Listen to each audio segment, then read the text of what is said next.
Beginning with Scott Jennings. Right after the break, my colleague on the Salem Radio Network will be along to talk about his book, A Revolution of Common Sense. Andy McCarthy coming up later. Lilacs coming along. I've got Byron York, David Drucker. Got all sorts of surprises in store. The one and only Josh Holmes of the Ruthless Podcast will be along. I'll be on special report tonight with Josh. Coincidentally, he's on today. I want to begin with the biggest news of the day, and it's not the fact that the House voted to release the Epstein files, though I will be talking about that on probably special report and throughout the show today. I think that's a silly sideshow. I believe Epstein is dead and is a criminal, and that everyone who was involved in him, with him, has already been brought to justice, and that this is a salacious look at the shiny object over here, smear as many people as possible, absolute abdication of secrecy that should surround the grand jury, and maybe that will survive. I'll talk with Andy McCarthy about that a little bit later today. But let's start with the fact that the Crown Prince of Saudi Arabia, MBS, Mohammed bin Salman, arrived at the White House today. Now, they're not our most important ally. I wrote a column for Fox News today. Our most important ally in the world is Israel. But Saudi Arabia is a very big ally, and they are an ally, and he brought word of big investments in the United States. Here's MBS, Crown Prince MBS, in the Oval today with the President, cut number 9. Mr. President, today and tomorrow we're going to announce that we are going to increase that $600 billion to almost $1 trillion of investment, real investment and real opportunity by details in many areas. And the agreement that we are signing today in many areas in technology, in AI, in earth materials, magnet, etc., that will create a lot of investment opportunities. So you are doing that now. You're saying to me now that the $600 billion will be $1 trillion. Definitely, because what we are signing, it will facilitate that. And I like that very much. Go ahead. He works hard. No, that's great. I appreciate that. That's great. We're doing numbers that nobody's ever done. And in all fairness, if you didn't see potential in the U.S., you wouldn't be doing that. Definitely. You don't want to lose money. As you said, Mr. President, it's the most hottest country in the planet. But what you're creating is not about opportunity today. It's about also long-term opportunity in the rest of America that will affect American economy positively in the next coming decades, preparing the right foundation of emerging technologies. That's a game changer for America in a good way, and we want to be part of it. $100 billion here, $200 billion there. Pretty soon it's $1 trillion, and you're talking real money. That's real money. And the president gets along well with MBS. The president responded, cut number 10. You know, when you invest $1 trillion, that's national security for us, too, because it creates jobs, it creates a lot of things. And I would say, Scott, right, when you hear one country is putting $1 trillion into the United States, that creates national security. And you know, I think that they don't have to say that, but I think a big part of that is also the fact that tariffs are in play. But even beyond tariffs, that's a real ally that will do that. Creates a lot of power for the United States. He's right. And then one more cut, the president talking about the Abraham Accords, which matters to me more than the investment, though the investment matters more to investors than the Abraham Accords, cut number 11. You know, I don't want to use the word commitment, but we've had a very good talk on the Abraham Accords. We talked about one state, two state. You know, we talked about a lot of things in a short period of time. We'll be discussing it further, too. But I think you have a very good feeling toward the Abraham Accords. Yes, definitely, Mr. President. We want peace for the Israelis. We want peace for the Palestinians. We want them to coexist peacefully in the region. And we will do our best to reach that day. Now, the good news for investors. I spent yesterday telling you I'm worried about an AI bubble. And I'm still worried about an AI bubble. And the markets are. The Dow is down 313 points today at this hour, 0.68. The S&P is down 1/3 of a point, and the NASDAQ is down 0.65. The big two, NVIDIA and Palantir, are both down 1.5 for NVIDIA and Palantir, 1.25. Now, NVIDIA releases earnings tomorrow after the bell. Maybe they'll blow everyone away, and they'll rally it for a while, and maybe Palantir will get the results that they deserve based on the quarter that they had. And certainly when Saudi Arabia announces tomorrow another $400 billion in investment, there will be winners and losers. But I am worried because, and I think I spelled this out for you, not because of the underlying economy, The underlying economy is very good, and it's being deregulated, and the tax policy is right. But because bubbles drag a lot of people down with them, and the Wall Street Journal certainly sounded gloomy this morning, we don't want a replay of 07, 08. George W. Bush got blamed for that, the subprime mortgage crisis. It wasn't George W. Bush's fault. He tried to prevent it. But bubbles happen. When they go down, whoever happens to be in office gets blamed. That happened to Herbert Hoover. It happened to George W. Bush. I don't want it to happen to Donald Trump. But AI looks and feels like a bubble. So stay tuned for more on that. In the meantime, save yourself some money. ConsumerCellular.com, great sponsor of my show. I'm sneaking it in right here so that you folks who listen, I normally put it at the end of the show as people are driving home, but I got to talk to people who are on their lunch hour break out in LA. You're driving around right now and you're listening to me on AM 870, The Answer at KCBQ 1170, or up in San Francisco, or I'm up and down the West Coast. It's lunchtime, you're driving around, and you don't know what you're paying for your cell service. I know you don't know what you're paying for your cell service because I don't know what I'm paying for my cell service. But ConsumerCellular.com will tell you how much you can save if you will go find your cell bill and sit down and call them at 1-800-411-4454. Use my code HUGH25. When you do that, you get $5 off each of your first 5 monthly invoices. But especially if you're 50 years and older and you're driving around, you want to go to ConsumerCellular.com/Hugh, or you want to call 1-800-411-4454 and say HUGH25. Use HUGH25 as well if you go to ConsumerCellular.com/Hugh and make the switch. It takes about 20 minutes. If you're over 50, you can get 2 lines of unlimited data for $60 a month. Hard to beat that. It takes about 20 minutes to switch.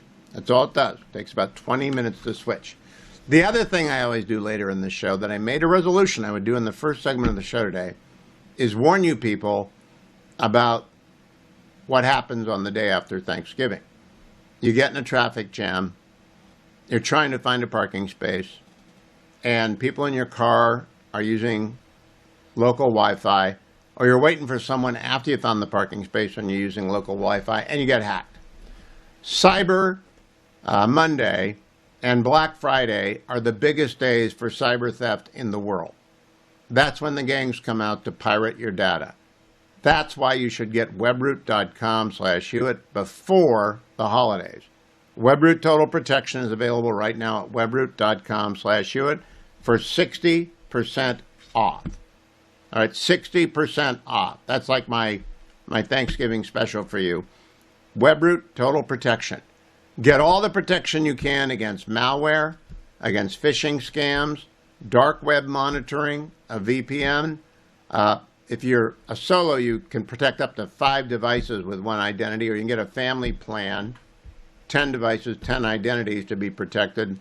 But don't go out there on Black Friday and Cyber Monday and for the rest of the holiday season unprotected.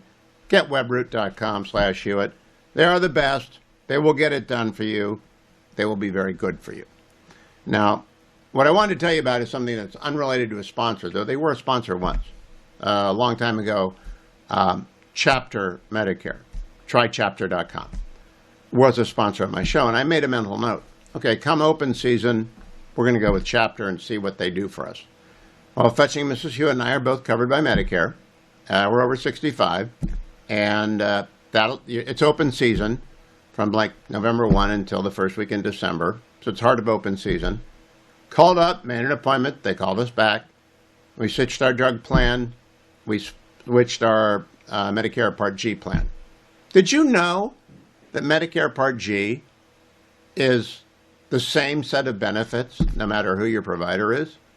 They just are. They compete on price. I didn't know that. And Medicare Part D is your D is for drug, your drug plan. And that competes based upon which drugs you use and how often you use them and where you live. We're going to save more than $120 a month because of Chapter. Because Chapter is AI applied to Medicare. Medicare is a nightmare, right? You couldn't design a worse system for... I'm a lawyer, all right? I'm pretty good at this. And I'm very disciplined on the phone. I take notes. Fetching Mrs. Hewitt is very good with money. I know how to do this. I think Medicare is a nightmare. I don't know what happens to people who are hard of hearing or people who don't really know what's going on. What you ought to do, this is a public service announcement. They did not pay me to do this. You ought to try chapter.com because it works. Artificial intelligence is being brought to bear on big data, and all you have to do is find the right company, and that's Chapter. Try Chapter. And that's not an ad.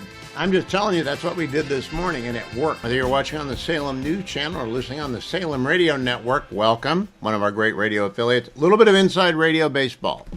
I've done every day part in radio. I've been in it for 35 years. Morning drive in the East, morning drive in the West, afternoon drive in the East, afternoon drive in the West. The hardest thing to do is to do morning drive in the East because you get no audience from the show before you. So like Gallagher has inherited my audience for the 10 years I did morning drive. Finally, I've got a person in the hour before I come on the air to give me an audience, and that guy is Scott Jennings. I'm here to thank Scott Jennings, who is our Salem media colleague and CNN wonderkind and the author of this fabulous new book, A Revolution of Common Sense. Scott, thank you for delivering me an audience every day at 3 o'clock. I appreciate it. Hugh, I'm honored to be on next to you. I'm honored to be a warm-up act for the legend, Hugh Hewitt, and I'm honored by your mentioning my book today. It's great to be with you. Thank you. We're going to talk a lot about A Revolution of Common Sense because I found it to be fascinating on many levels. In fact, I'll start with my favorite line in the book, which comes early. I got lines from throughout the book. To be honest, he used to be, frankly, a little bit average, but now he's terrific. That's the most Trumpian thing he could say. I've had him say that to me on about 30 different occasions, though not as flattering as he was to you. I know it was a real interview when you sat down with the president early in his second term when he says, to be honest to the people around him, he used to be, frankly, a little bit average, but now he's terrific. How did you react to that, Scott? Oh, I had a good laugh. The president that day in February when I first pitched him on this was in a towel-snapping mood. You know, when you go into the Oval Office and see the president, and I was in there yesterday with him, you know, he inserts you immediately into whatever is happening in that moment. And so that early day back in February, I was in there with Rubio and Besson and Lutnick and these guys, and they were talking tariffs, Middle East peace. I mean, there were probably 6 different meetings going on at the same time, and he just plunged me right into the middle of it. But then, you know, he said, why are you here? And I said, I want to write a book about you. I think a bunch of people are going to write books that are going to be terrible to you and lie about you. And I think somebody who likes you ought to write a book about the real story of how you revolutionize governing, which is exactly what I think he's done. He has, and on page 4 you write, quote, Trump is the Republican Party's fighter. That's it, in one line. He's combative. People wanted some. Your old boss and the guy I admire perhaps most of anyone in Washington, D.C., the legendary Mitch McConnell, he fought differently than Trump fights, but he's a fighter too. And we like combative people, and what Trump brought to this was a verbal combativeness, which is what you bring to CNN every night. You're a gentleman, but you do not accept the slings and arrows without rebuke. Well, I think for many years, I've been in politics now for 25 years, that was the number one thing I heard from Republicans every event I ever went to. What are we going to do about the media? They won't give us a break. What are we going to do about these Democrats who lie about us all the time? They were waiting for someone to step up to the plate and just fight back. They took good people, George W. Bush, John McCain, Mitt Romney. They totally slandered them, and our people, Hugh, never felt like we ever even really fought back at all. Trump shows up and says, we don't have to take this lying down, and that's really been the record for the last 10 years. He has given it back to the enemy and to the opponents of freedom and the opponents of America harder than they could have ever expected. And our people do love him and will always love him for that fact. Now, before I plunge into the specifics, and you know the Lentz rule, Scott, you got to say the title of the book 7 times in every segment, A Revolution of Common Sense, A Revolution of Common Sense. Frank says if you don't say the title 7 times, no one will remember to buy A Revolution of Common Sense for Thanksgiving. So I think we've hit A Revolution of Common Sense 7 times. Before we plunge in, though, you're a young man. I'm an old guy. I've been doing this for 35 years. But when I started, I was about your age, and I had no idea I was going to be doing it for 35 years. Are you planning on doing it for 3 decades? And if so, how are you preparing to do it for 3 decades? Gosh, I mean, things change so much year to year. I mean, I never knew when I first started with CNN back in 2017 what would happen to me in the last 2 years. I mean, it used to be a very part-time job. Now it's a very full-time job for me. And I had no idea until July of this year I was going to be joining you on the Salem radio network, but I love radio. I love the spoken word. I love what we do here at Salem, and I still think we're doing something that is meaningful to the conservative grassroots out there. We're giving them arguments every day to go out into the world and help fight for our version of what America ought to be. So if they'll have me for the next 3 decades, I'll be glad to do it, because getting to talk every day on CNN and on this network, it is a privilege. And even though I get beat on every night by Abby and company, I wouldn't trade it for anything in the world, because somebody. Well, I needs to watch stand you. up for the country. I watch you planning. Someone's going on and on and on like that. Nobody from nowhere who was at Homeland Security for half a minute and wrote anonymous.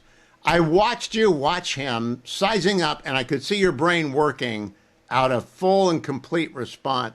Have you trained yourself not to go for the first open punch, but to wait for the 30-minute slog? Yeah, I watch them back themselves into corners, and I wait, and then I hit him where it hurts. And, that guy was debating the other night. He was a mid-level staffer who decided to subvert the will of the American president and to substitute his judgment for the will of the American people. It was the height of arrogance, and it was the height of irresponsibility of the New York Times to give him a platform. But he's made a bunch of money going after Donald Trump in the way he did, and I just thought it ought to be pointed out. That guy had no real level of responsibility in our government, and his opinions don't matter all that much, despite the platform that's been given to him by our corporate media. You also noted that a lot of people who come on TV as strategists have not actually strategized anything. I've never run a campaign. I would never presume. Josh Holmes is coming along a little bit today. You know Josh very well, the guys at Ruthless. I would never presume to advise a campaign on how to do a media buy or where to invest their dollar. It's a skill set, right? People who say they're a strategist, unless they run a campaign, they're not really a strategist. Yeah, I'm on TV on a weekly basis with somebody who presents as a Republican strategist that has never been in a Republican campaign, never run a Republican campaign, has never probably voted Republican, and spends 99.9% of their time crapping on Republicans. Now, does that sound like a Republican strategist to you? Of course it does not. I have run campaigns, and I do know what I'm talking about, but you'd be shocked, Hugh, at the number of people who use that title shamelessly on cable television. It's a bunch. It's a lot more than you'd think.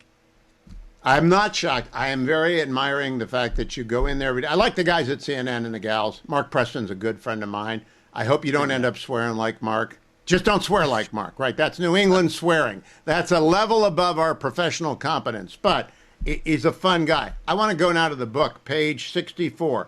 No one else has called out Elon derangement syndrome. Lots of people have called out Trump derangement syndrome, but you did on page 68 that normally sane pundits, of course, those who were never sane to begin with, will hate anything that involves Elon Musk, even when it's a good thing. That had not struck me. You're right. He triggers people, even though he is manifestly a genius. A minute to you, Scott. Yeah, look, during the spring, let's go back in time, because what was Elon's great sin? He decided to switch from supporting Democrats to supporting a Republican for president. That was it. Then his next sin was, hey, I'm going to spend some of my time serving in the federal government. All he had to do was change his politics for one election cycle to earn the ire of every Democrat in the country, every media outlet in the country. He was called a Nazi. His company was under physical, violent attack. We had fire bombings at Tesla dealerships. People were vandalizing cars. It was absolute derangement and terrible what happened to Elon, who I think did a great service to America. He did. I'm coming back with Scott Jennings to talk more about A Revolution of Common Sense. It's at every bookstore right now, in every airport, at Amazon, at Barnes & Noble. Give it to your TDS or EDS afflicted friends for Thanksgiving. They'll thank you and they'll laugh. My guest is Scott Jennings of the Salem Media Company and CNN. His brand new book, A Revolution of Common Sense, available in bookstores in every airport, at Amazon.com, BarnesandNoble.com. Get A Revolution of Common Sense. Scott, I want to cover a few things from the book. First, we have a shared appreciation for Doug Burgum. You write about him on page 232 that he conveys an earnestness and a deeply held belief that the country must be saved from another Biden term. He's also so smart. Have you sat down and had him explain like fracking to you? I don't know much about science, but he can explain anything. Oh, yeah. This was a guy who was tailor-made for the job that Donald Trump gave him. And he, along with Chris Wright and Lee Zeldin, formed this energy triad. And what they are doing for American energy that helps American business, that helps us win the AI race, which Trump regards as his space race, it's nothing short of miraculous. And Burgum and Wright and Zeldin on this energy group that Trump has started, I mean, they've changed everything. I mean, they're going to enable a future that we would not have had if the Democrats had won last year. They would have throttled energy. These guys are opening it up. And Burgum, he's not just a politician. The guy knows technically what we have to do, and it has made a difference every single day he's been in office. I think this was an inspired pick. Most of his cabinet has been terrific, and Burgum's been one of the best. Another one that you write about on page 196 is Secretary Hegseth and his war against DEI and the military winning as a result. And you write on page 196, and the effect has been immediate, meaning we met our goals. We were behind in recruitment everywhere except the Marine Corps. Everyone met their goals. Question. Everybody talks about Vice President Vance, and we love him. Everybody talks about Marco Rubio and Ted Cruz and Tom Cotton. Ought we to keep an eye on Pete Hegseth down the road for electoral politics? That's an interesting question. He's a popular guy. I did interview him aboard Air Force One day, in fact, and we didn't get into that. I did sense a guy who is far more hands-on with the management of the Pentagon than the press would have you believe. And I sensed a guy who gave up a very lucrative and nice media life to take on a very difficult job in which he takes on a lot of personal and reputational water to do it. So he clearly loves his country. He's got a great service record. I think he's doing a pretty good job at the Pentagon. And, he's one of the most popular members of the cabinet with Republicans. So if he ran for office somewhere, I think he'd have an easy go of it, frankly, because of the Republican appreciation for what he's taken on for Trump here. And he takes on slings and arrows. Okay, now to page 10. Quote, the Biden cover-up, in my opinion, is the biggest cover-up in modern American political history. Now, Scott, you write that, and I agree with you. Do you ever get a chance to explain on CNN why that is the case and why it was such a profound danger and damage to the republic? Well, first of all, it's true. It's unequivocally true. Second of all, it goes well beyond anything Richard Nixon did. Third of all, it was collusion between government actors, people who work for the government, and our media. They worked together to engage in this cover-up. They all knew the truth. But at the end of the day, we elect a president. We expect the elected president to make decisions. It's now quite obvious the elected president was having decisions made in his name that he had no idea what he was doing. Documents were being signed by people. He didn't know what was on the documents. This goes to the heart of the constitutional republic. They covered it up. And consequential decisions were made. And I don't know what you do about it now. I don't know if people go to jail. I don't know. It's unprecedented. But I know that covering up Joe Biden's mental acuity issues amounted to a disenfranchising every single person who voted in the 2020 election. I agree. Now, on page 104, you write about the media. AP specifically, don't want to paint with too broad a brush. On issue after issue, AP seems to be morphing into a left-wing advocacy group.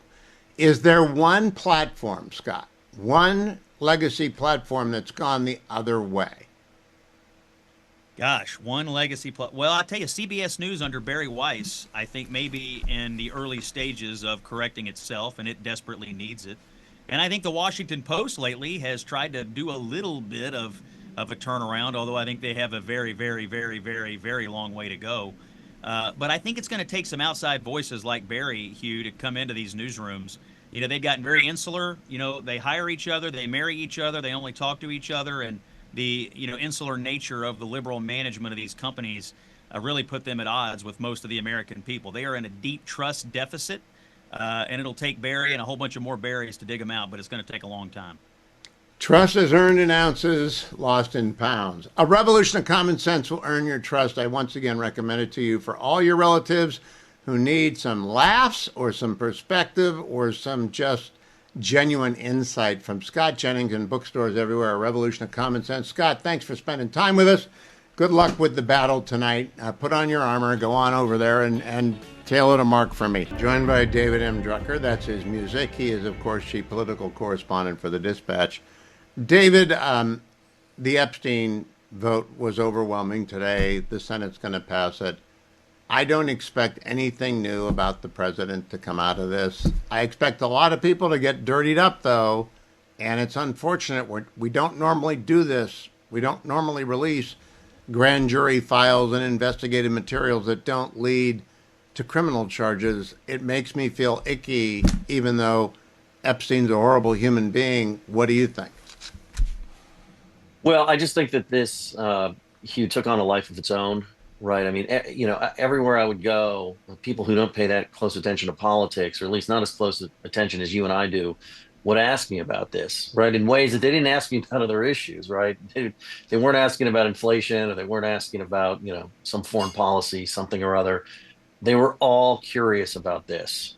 And, you know, I agree with you in that, there's something clearly problematic about releasing investigatory information that could smear people when the Justice Department or the authorities, any of the authorities that we bring up, aren't pursuing criminal charges or everything having to do with that. But two things happened. One is that President Trump ran on exposing the Epstein files, and he and his supporters have been talking about this for years. Not Republicans on Capitol Hill, but a lot of the grassroots energy behind him. This is something that they have wanted, and this is something that he fed into. And Democrats were strategic for a change. They're not always this strategic. And they picked up on it and used it against the president and used it against congressional Republicans. And the reason the president backtracked, and you don't often see him backtrack, is because this had gotten away from him politically.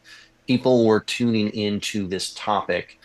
And this was the surest way to solve a political problem and clear this off of the ledger so that you could move on and talk about things that matter a whole heck of a lot more from a political standpoint, but also just, running the country.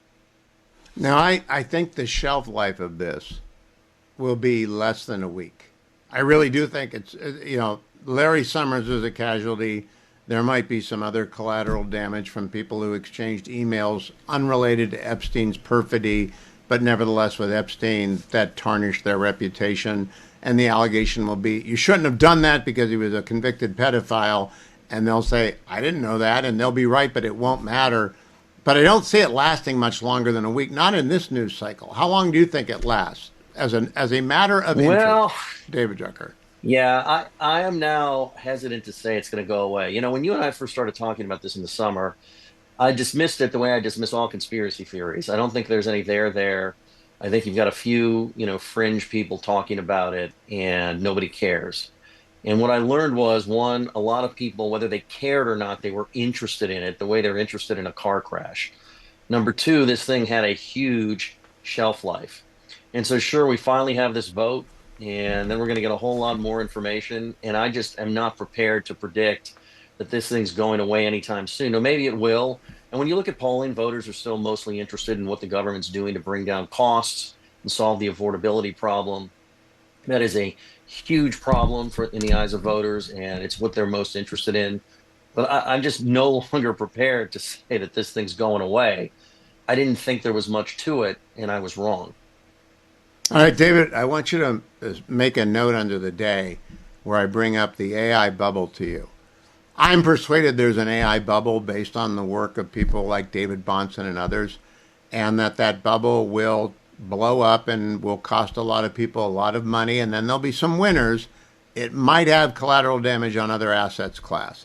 Markets going down into the close, and it's been down most of the last 2 weeks because of this. My question, does anyone get blamed in politics for an AI bubble that's unrelated to anything they did? Because Trump's got nothing to do with investment in AI. He might like it, but he's got nothing to do with it. Yeah, look, anything that affects the economy adversely, presidents usually get blamed. Anything that goes right with an economy, presidents usually get credited. Maybe they had something to do with it, maybe they didn't. Voters don't seem to care. I mean, I think the number one thing for the president to try and get in front of in any way he can is the issue of prices and affordability in all aspects of life, because that's how people are looking at it. They're not just looking at it like they did last year and during the Biden administration as an issue of groceries or gas prices or things like that. They're just feeling stretched everywhere they look. But when things go wrong, they tend to blame whoever is in charge. The one, danger the president may face that maybe other presidents wouldn't, although I think they would anyway, is that one of the reasons that they voted for him to put him back into a second term, even after everything they saw from him that they might have had doubts about, is they thought, well, this guy knows the business, he knows the economy, things are going to be all right in that regard if he's in office, even if I have to put up with other stuff. So I'm not here suggesting it would be his fault. I don't have any reason to believe it would be. But I know that presidents always get blamed when things go wrong when you're looking at the economy, almost always, unless it happens at the very, very beginning of their first term and they feel like it's a hangover from the previous administration. Do you share my worry that there is a bubble, it is named AI, and it could be like the dot-com bubble or the housing subprime mortgage loan? Not as bad as 2008, but somewhere between the dot-com bubble and the subprime housing crisis. Do you worry about that? Well, I mean, I worry I worry in this respect, right? The business cycle is not dead, and we always have recessions. And now, as everybody can see from the color of my hair, I have lived long enough to have been through quite a few of these. And I have seen, as Greenspan once said, an overexuberance of investment in a particular sector go bust, and for the economy to have to absorb that. And, not only are we dealing with this rush into AI investment, we're dealing with what that means for power generation and electricity rates and an infrastructure and an economy that's not necessarily yet prepared for what to do with all of this. So sure, I mean, I do worry about this, but the country has weathered these before. I just, I'm optimistic in that I assume the country will weather it again. Oh, I have no worry about the country. I have a worry about the Republican Party being the ones in power when a correlation is not causation, and when the event correlates, an AI bubble pops. If you're holding the reins of power, you get blamed, and I think I heard you agree with me. But I'll listen to tape again, and you can watch it over at my YouTube channel, David M. Drucker on X. My YouTube channel is just Hugh Hewitt. I wish you'd like and subscribe. 3 recommendations for you right now. Number 1, Jan Janura has been my friend for almost 20 years. Jan and I have gone fly fishing together. We have traveled together. We are dear friends, and we've never had a boring conversation. We've never had a wasted conversation because Jan is an expert on conversation. I'm pretty good at interviewing. Jan is very good at conversing. So he wrote a book, Making Small Talk Out of Big Talk. And he wrote it in his writer's cabin up in the woods somewhere in Montana. And it turned out, wouldn't you know it, to be a bestseller on Publishers Weekly and on the Amazon Choice and all these other different places where books are sold. You can get it at Amazon. You can get it at Barnes & Noble. But if you want to get Making Small Talk, turning small talk into big talk, it's easiest to do it at jansbooks.com. jansbooks.com. S on both. JANSBOOKS.com. jansbooks.com. We are 9 days away from Thanksgiving. There's plenty of time to have it delivered. There's plenty of time to prepare to actually have a wonderful meal with great conversation. If you get Turning Small Talk into Big Talk, trust me on this, it's wonderful. Second thing I want to recommend to you is besthotgrill.com. Best Hot Grill is made by a mutual friend of Jan and mine, Rhett Rasmussen, and his wonderful wife, Irene. They've been making besthotgrill.com in Southern California for decades and decades. American-made Solaire infrared grills, the fastest and best grills in America. They also make Rasmussen fireballs, which are pretty legendary. Rasmussen gas logs, and they'll give you the measuring kit if you want it. But it's the grills, the Solaire infrared grills, that I call to your attention as we enter into the gift buying season. If you want your clients to love you, go to besthotgrill.com and get them one of the small grills. If you want your spouse to love you, get them the big grill. And you can try it before you buy it, or one of the in-between grills, depending on the size of your patio. Best grill made in America, the Solaire infrared grill. Best fireballs, well, they're the only fireballs made anywhere. And then finally, my PhDweightloss.com, 864-644-1900. That's 864-644-1900. Before you lay on the scalloped potatoes, 9 days from today, You might want to adopt the myphdweightloss.com plan, Dwayne. Is that not correct? Yes, and that plan would pretty much be devoid of the scalloped potatoes. That would be good. I don't like scalloped potatoes. So what can you eat at Thanksgiving under the myphdweightloss.com plan? Lots of turkey, lots of protein, lots of vegetables if you are one of those types. But pretty much you're going to be on a fairly strict protein diet if you're trying to lose Do you get weight. gravy? Just a little bit.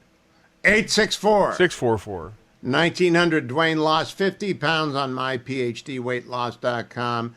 Don't buy the shot for the rest of your life, the fat shot. Go and try myphdweightloss.com. 864-644-1900. 864-644-1900. I'm leading off with Senator Scott Brown, longtime member of the United States Senate, former ambassador to New Zealand. And I saw him 2 weeks ago up in the Granite State when I was part of the Josiah Bartlett Center annual fundraiser. Had a chance to catch up with the senator. Senator, we did not have enough chance to really talk, so I'm glad that we can talk on the radio, though we saw each other in person. The Josiah Bartlett Center does a lot of good work. I'm glad to have seen you there. Thank you for coming out. Well, thank you for supporting it. I know they raised a ton of money. We took a table out, and it was great to see a lot of activists, grassroots people, and obviously you. Well, I got to tell you, everybody, with the exception of Governor Ayotte, wasn't there. Everybody in the state was. And I'm kind of amazed. It reminds me that New Hampshire is not that big. And when you're running for a statewide office like you are, United States Senate, you basically have to talk to everyone 5 times, don't you? Well, that's what I hope. That's what I hope happens. I'm going to do it. I've already probably met a lot of them 3 or 4 times, and I'm going on the 5, 6, 7. And that's the way you win it here in New Hampshire. That's the New Hampshire way, the first in the nation primary. You have to go and look people in the eye, answer all their questions, and ask for their vote. That's what I've been doing today. That's what I've been doing since I announced, and it's been very, very exciting. And in the last primary against Chuck Morris and Don Bulldog, it was 52,000 to 50,000. That determined who went on to the general election. So you can do it, absolutely. Now, your website, scottbrown.com, 2 T's in Scott, scottbrown.com. You're up against one of the biggest names in New Hampshire. And John Sununu was there, and I didn't chat much with the former senator. Nice guy, but I've known you longer and better. What's that race going to be about? You're running against 2 former senators running against each other. It's like 2 bull mooses in the woods.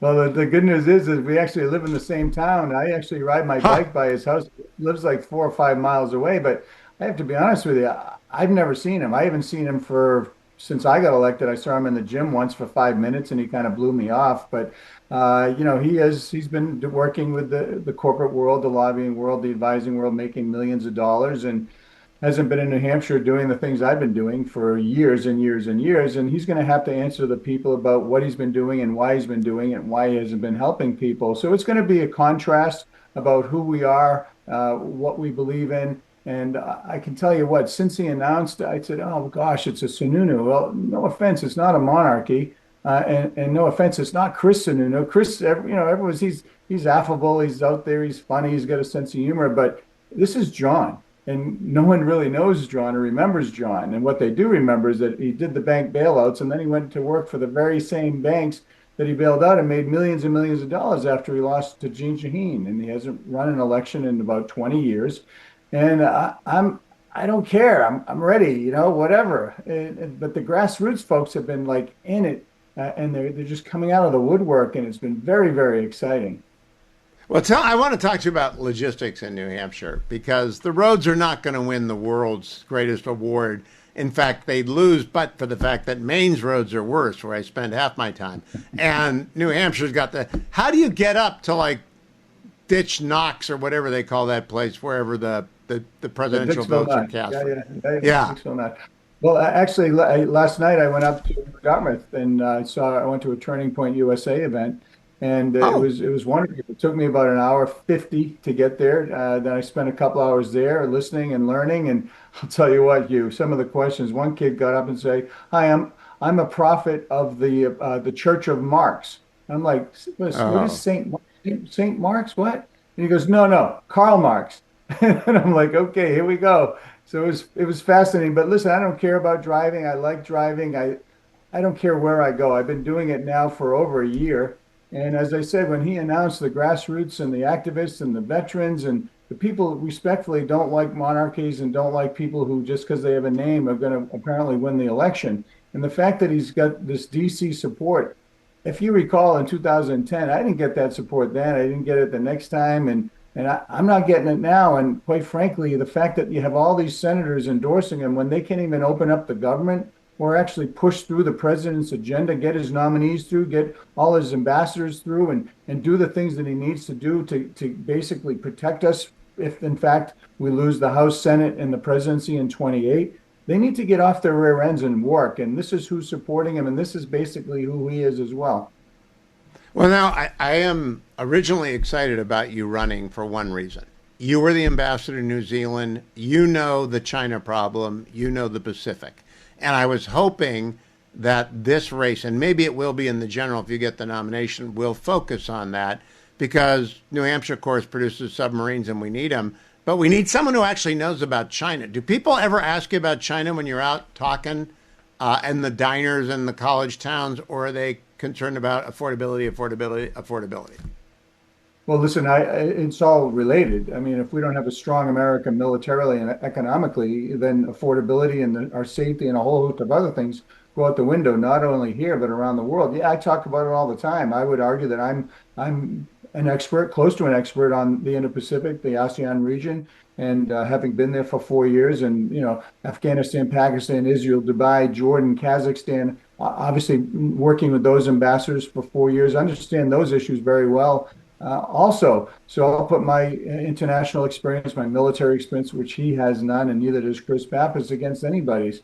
And I believe that yes, people talk about it, and it is about affordability. It's about healthcare affordability, transparency, the ability for have interest rates come down, the overregulation stop, and not have people not living check to check, which respectfully, the Democrats, they created this mess, even exacerbated it by the longest shutdown in our history. Then they're saying, oh, Gene Shaheen, oh, I solved the problem. No, you didn't. You could have solved it on day one. You put 75,000 people who need food and others who just need their safety and security, our military, our air traffic controllers, they blew it. And people need to know it. So, yeah, there's so many things at play right now. And I got to be honest with you, I'm so excited to be able to have the opportunity to potentially serve again because I'm looking at what's going on down there. And you need people to like roll up their sleeves and fight, not go down and be like this go along, get along like was in his opening video. And I'm sure he's a great guy, but we need fighters down there. We need people who are going to go and kick some butt and take some numbers. So that's what Let's talk about do. practical Yeah. stuff. How much do you have to raise, and how is fundraising going at scottbrown.com? Well, it raised 1.2 million the first quarter. That's one of the tops in the country. And if people actually right now listening, all your listeners and viewers, if they gave $10, every one of them, I'd have enough money to go through the general election. Obviously, with the government shutdown and Charlie Kirk's assassination and the holidays coming up, people are a little nervous. So I'd be surprised if I raised that, quite honestly. And I'm sure he's going to get a bump with all the, being the first guy out and, getting all the senators and the DC folks behind him. But, we'll have enough money to compete. I think all in, ultimately, if I get through the primary, which I believe I will, probably 20 million I'll have to raise. And we'll see what happens. Now, in a New Hampshire race, do volunteers actually matter when they go over to? I got my start in Massachusetts politics in the Concord, Lexington district in 1974, knocking on doors for a guy named Paul Cronin. You're too young to remember him. He lost in the Watergate election. Okay, Paul was a great guy. He really taught kids how to do politics. Do you do that in the Scott Brown for Senate campaign? Come on in, I'll teach you how to do politics, or my team will. Yeah, of course. We were out in a sine wave in Epping in the middle of a rainstorm for 2 hours this past weekend, and the off-the-chart support with the beeps and the waves was a good 80%. Yes, we've already gone door to door. I'm already making phone calls. And yes, we get young volunteers. We try not to pay them. Obviously, we give them that experience and treat them, pay their gas and, food and all those sorts of things, just like you and I did it back in the day. Yep. But, they're busy. They're concerned about their future. And to find people who are conservatives and care deeply about the direction of our country, we have to be obviously a little bit careful. But we've had great volunteers. We have 800 plus endorsers and rising. We're hiring more staff probably this week. And, we're in it for the long haul, regardless of what, DC, and others do. Quite frankly, No matter, there's Yeah, no I've better always place believed to that. start. There's no better Yeah. place to start than a Senate campaign and a small state like with scottbrown.com. Senator, keep coming back. I enjoy talking to you. At least quarterly, we will be doing that. Thank you, my friend. I'm in the Relief Factor studio. I want to remind everyone I got to take Relief Factor because I did my 3 miles this morning, but I lifted the baby all weekend, the grandbaby, 1 year old, and so I'm paying the price. So I take it. And if you're watching, you saw me just do that. I'm going to do it again in this hour because I forgot to last hour, but I want to remind you, if you want to get Relief Factor and feel good, call 1-800, the number 4 and the word relief. 1-800, the number 4 and the word relief. $19.95 is the starter pack, 3-week supply, 3 a day for the first week, 2 a day for the second week, then 1 a day for every week thereafter. I've been taking it for almost 13 years now. Relief Factor really works. And so if you want to try it, tell them you want the starter pack, $19.95, less than $1 a day, at 1-800, the number 4 and the word relief, or go to their website, relieffactor.com, relieffactor.com, relieffactor.com. Josh Holmes, of course, is one of the fellas on the Ruthless podcast. He joins me once a month. And tonight we are going to be sitting side by side in the green room over at Special Report. Josh, looking forward to that. This is a pregame. We're tossing the ball around on the sidelines a little here. And Exactly. Working it around a little bit. just loosening up, doing some jumping jack stretch a little bit. I want to know whether or not you know the dark arts. You had the guys in from the Republican Leadership Committee today, and both in the Senate and the House. I was fascinated because you actually know what you're talking about, and they know what they're talking about, and Duncan knows what he's talking about. The number of people you see on TV, what's the ratio between people who know something about how to run a campaign and those who don't? No, I would say 5% or less, Hugh. I mean, to be honest with you, it's one of the reasons why the driving reasons behind Ruthless in the first place is that we were so tired of everybody who'd never spent a day in campaigns telling us how to do our job. And, it came at a good time for us, and we got kind of graduated out of our day-to-day campaign work and had the ability to talk about it. And so, yeah, I would say there's a real small number of people who've actually done it. Well, when your guest got into the idea of having to make buys towards the end when you've got to have hard conversations with people, my ears lit up. I said, these guys have really been there and done that. So that leads me to my next question. The market is in a very tenuous place right now. We might be in the middle of an AI boom that's not unlike the dot-com boom or the subprime mortgage crisis. Dow was down across the board today, the NASDAQ, et cetera. If that happens and the AI bubble deflates and it's a rough landing for people, and maybe there's collateral damage in other stocks, does Trump and the Republicans get blamed, though? They've got nothing to do with this. This is an AI rush, but do they get blamed? Yeah, I mean, look, by default, the incumbent party is going to take more responsibility for a struggling economy, whether or not they did anything to deserve that or not. I mean, it's not completely impossible to overcome that. We've seen that a number of times over the years where you've had a party that has been either an incumbent party or an insurgent party, but largely responsible for the economic problems befalling the country, that have been able to localize elections in some ways and keep or retain majorities. But look, it's a lot easier row to hoe if you've got an economy that's humming along by next June or July, which is typically when voters lock in terms of their perceptions of how the country is going economically.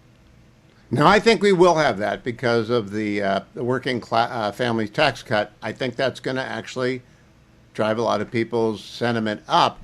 But I'm also worried about this stock market collapse. How do you immunize if you're giving advice to someone who's running for Senate or a contested House seat right now, and they, like me, are worried about the fact that the AI numbers for like Palantir and NVIDIA and the Big Seven, they're just too big. They've run up on euphoria.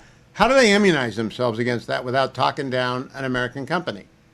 Well, when you're running from a bear, Hugh, you don't need to be faster than the bear. You just got to be faster than the other guy. And Yeah, a whole well lot said. of that a whole lot of that comes into contrasting views of who's managing the economy correctly, both in terms of your own economic well-being as a voter, but also your city, your locality, your state, your country. And thus far, from the Democratic side, you've seen absolutely nothing. In fact, everything that they've prescribed going back to Obama has been an abject disaster economically. So you've got to make the case that what it is that they have in mind would subject you to further pain and anguish, and there's an awful lot to work with there. But I also think there have been a number of accomplishments here on the Republican side in the Trump administration that are worth talking about. You know, the tough thing about the big beauty is that it basically prevented catastrophe, right? It continued your tax rates rather than giving you a meaningful difference in the taxes that you paid next year as opposed to last year, which is a difficult thing to message at some level. People always compare things, you know, recency bias and whatnot. And what Republicans did, by and large, was save this economy. But it's tough to prove a negative. Yeah. All right. Now I have a question I did not ask Scott Jennings because I didn't want to put him on the spot, but I feel no need not to put you on the spot because the fellows put you on the spot all the time. Leader McConnell cannot be replaced. Only a Republican can win. Who's going? Are you in behind someone in that race? Do we have someone that we like in that race? I just had Scott Brown on. I've known him forever, and he's got a primary challenge with John Sununu that's neither here nor there. What's going on in Kentucky? That's your home away from home from Minnesota. Yeah, it's funny. You know, I've been involved in every Senate race dating all the way back to 2008 in Kentucky, and I had Leader Thune and a number of people asked me this last year, like, what should we be looking at? Like, what are your thoughts on the race? And I thought, well, my first thought is I'm glad that I'm not responsible for this one because I don't have a dog in the hunt. It is a competitive race. I suspect that it is going to heat up in typical Kentucky fashion in a real meaningful way. But for the first time in a long time, Hugh, it's not my fault. Whatever happens, it's not my fault. So you're gonna back out of that one and leave the room with your face with everyone in front. I found, Hugh, that it's a much better line of work to do what it is that you're doing than it was that I was doing. And this is I'm a in much the middle of better the New angle. Hampshire thing now. I'm getting shot at in New Hampshire because Scott Brown's a friend. Talk to me about your home state. Tom Weiler is a friend of mine. Used to live behind me in the Beltway. Submariner, commander. Gets Parkinson's, has to discharge. Really smart. He has a tremble, but he's a really smart guy. Can a Republican win up there if they nominate the nut? And they might nominate the nut, the lieutenant governor. Yeah, they might do that, but they've had a tradition of nominating nuts and still winning. Listen, I know Tom, too. He came to an event that we had with Ruthless on Lake Minnetonka a couple of years ago. He's a very, very good guy. Nothing but admiration for him.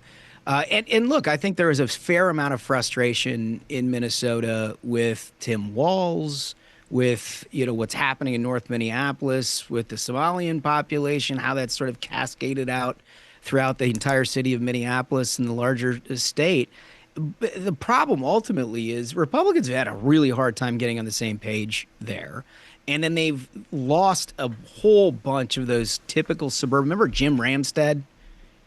Congressman from that third John district. Klein. It was like yeah, right. These are districts that used to be ruby red. And I think Ramstad held it for like 30 years or something like that, and they've voted Democrat ever since. They're going to have to make a suburban appeal here. They've got the rural change that has happened. What they have not done is made any kind of inroads in suburban Minnesota. And until they do that, I think it's going to be a really tough hand of cards. Look, I'm skeptical. I was a part of the last real statewide winning ticket in 2002. It was my first campaign that I ever did when Tim Pawlenty and Norm Coleman won those races. And we couldn't have been more excited about the future of Republican politics in Minnesota. And ever since then, it's been a disaster. You must have been 10. We did a Hugh Hewitt on Ice event, doing ice fishing with Tim Pawlenty on Lake Minnetonka for that election. That was a fine cycle, I don't think with the likes of which we have not seen since. No. Next time we'll talk about Ossoff in Georgia, because I have no idea what to do there. And that's another one where you keep your head down and try and get out of the saloon without being shot. I'll see you on Special Report later tonight, Josh Holmes. Go and sign up to like and subscribe the Ruthless podcast, and then you'll be smart about the actual mechanics of campaigning, because that's what they do on the Ruthless Podcast. Americans for a Balanced Budget are sponsors of our program. StopHealthCostHikes.com. StopHealthCostHikes.com. Here's what they are about. They believe that there is a range in which tax credits ought to be given to people who've been hammered by Obamacare. And I agree with them. It's not too much and it's not too low. Obamacare did not let you keep the doctor you wanted, did not let you keep the insurance that you wanted. And therefore, a lot of people got screwed who are the working men and women in the United States who are too young to be on Medicare and are making too much money to be on Medicaid, but they work for themselves, so they got to buy their own insurance, and they go to the insurance exchanges and they get screwed. And so there's a range in which tax credits are the way to go. It's direct cash to the taxpayer. Don't give it to the insurance company. Give a tax credit to people who've been screwed by Obamacare. And the way to make that happen is to head to StopHealthCostHikes.com. Let the Republicans know that there's a procedure that you do indeed support to make this affordable for people for whom it is not affordable. It's kind of nuts what they did. They broke it knowing that they were going to break it on the assumption that we would go all the way in for single payer. And we're not going in for single payer because we've seen what single payer does around the world. So we got to get out. We got to get out by steps. We got thrown into a well by President Obama.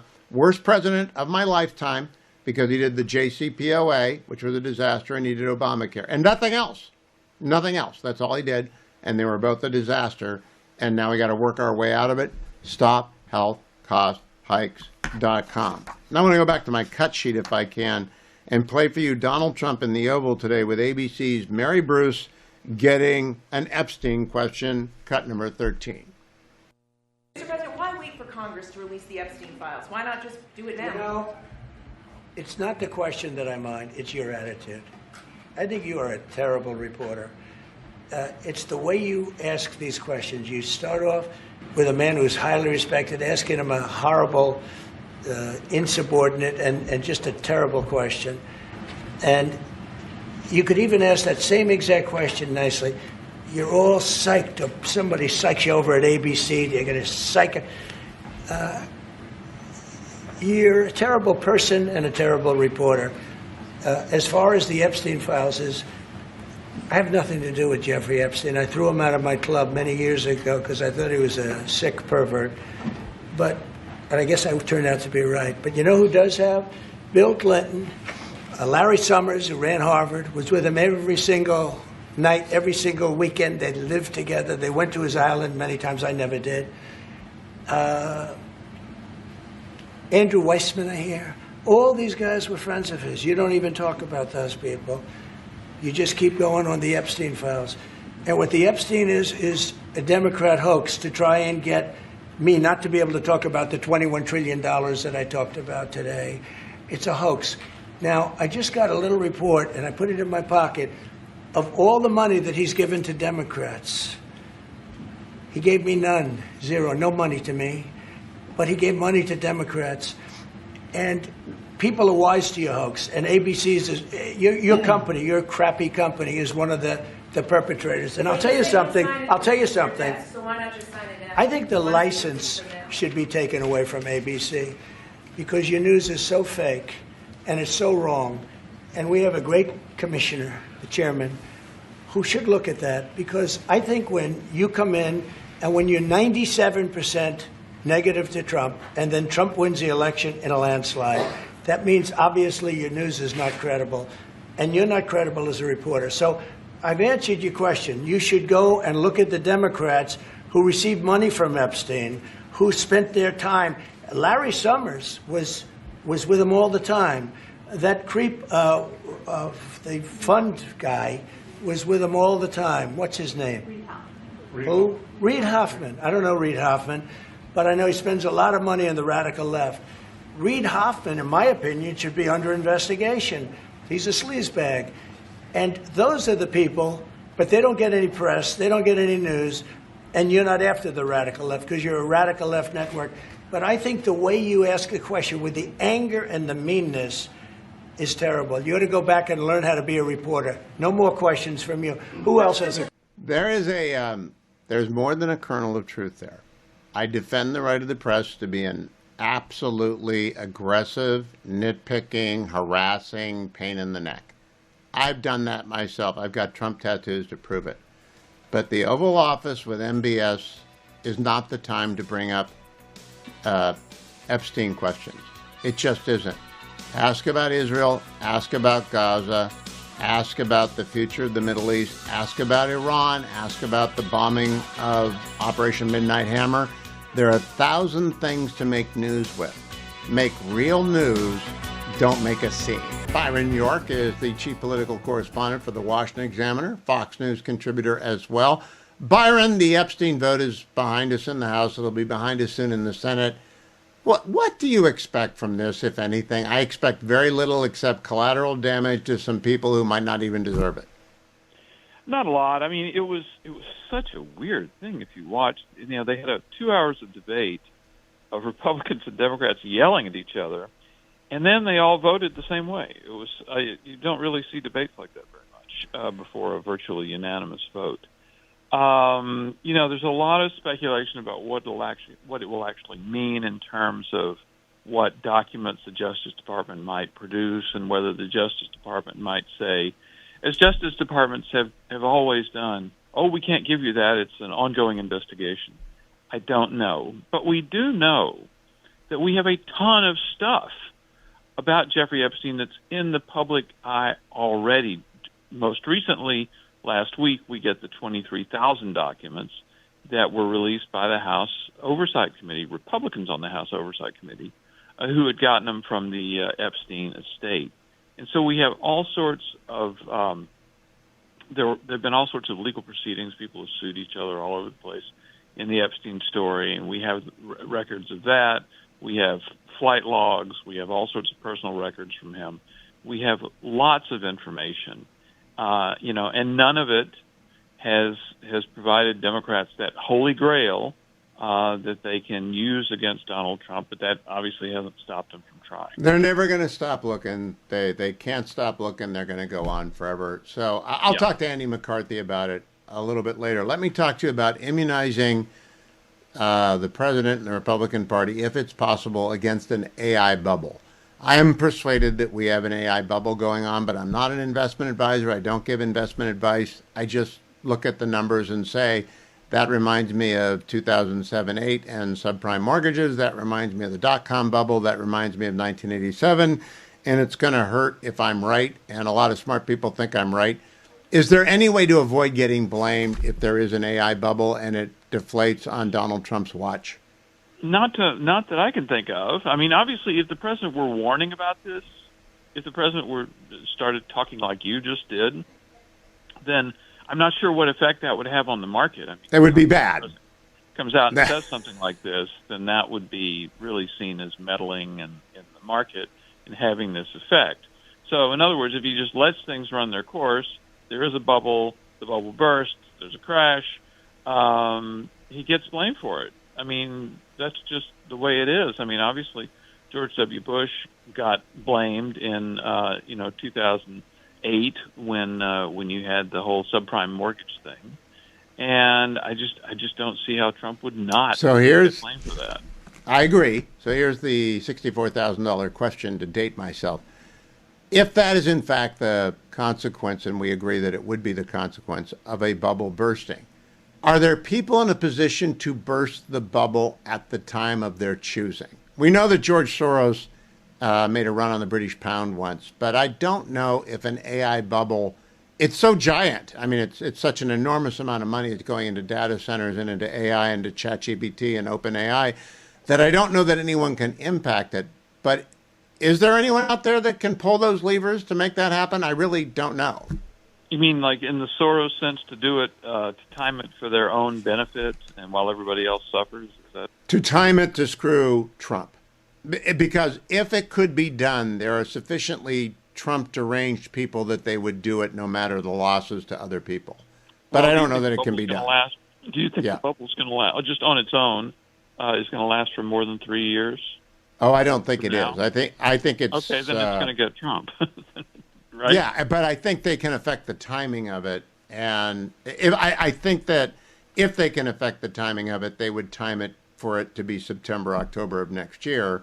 If it happens now, it will damage Trump, but not as much as it would if it happens next fall. Well, I mean, obviously, with what was called the Great Recession, I guess at the time, at the end of the Bush administration. Remember, it happens during the campaign. Yes. And John McCain is out campaigning, and in the world's most hopeless campaign, actually. Yep. The incumbent Republican president was polling in the mid-20s when this happened.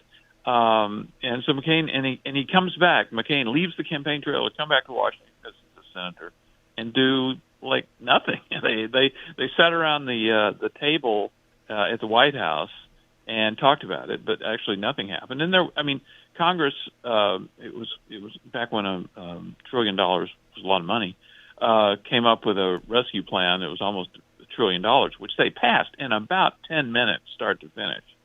But there really wasn't anything that could be done to avoid political blame for what was happening.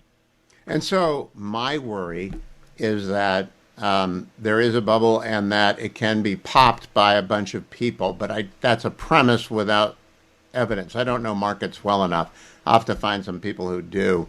Whether or not there are sufficient capital flows at the command of small enough groups of people that a Soros or the guy in Switzerland who puts all the money into the American election, if anyone can actually make it crater. What's that guy's name? You know what I'm talking about. Yeah, I do. I should know it, yes.